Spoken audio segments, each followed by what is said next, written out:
There's not a single person on this planet who haven't heard of Starbucks, world's biggest coffee house company. But did you know that the former CEO of Starbucks, Howard Schultz, was born and raised in poverty, barely making ends meet?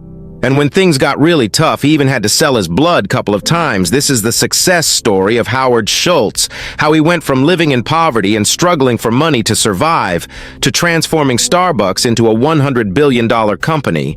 And he was just a young boy who never stopped dreaming.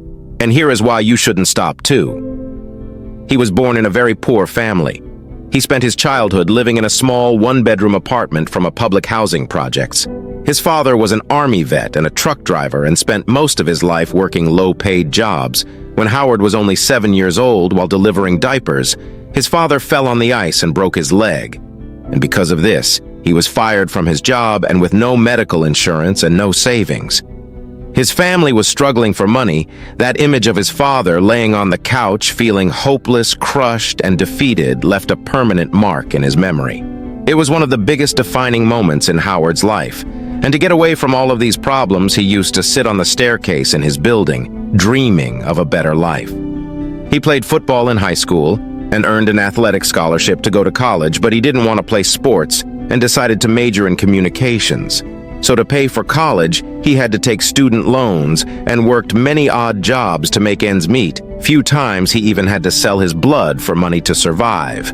After graduating from college, Howard worked at a ski lodge and as a salesman, but he had a desire to work at Starbucks. At that time, Starbucks had 3 owners and only sold coffee beans.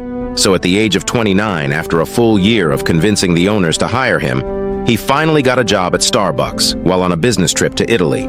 He walked into an Italian coffee shop, and he was fascinated by his experience while drinking coffee. He was amazed by the fact that the owners of the coffee shops actually knew their customers, and they even called them by their names while serving them coffee.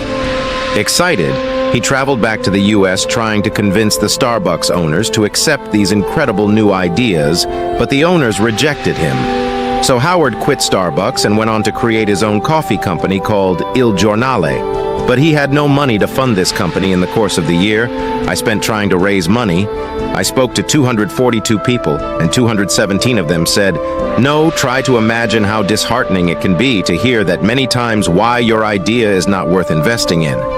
It was a very humbling time, but eventually enough people believed in his vision and decided to invest in his business. He worked extremely hard to open his first coffee shop where he could replicate the experience he had in Italy and finally implement his ideas.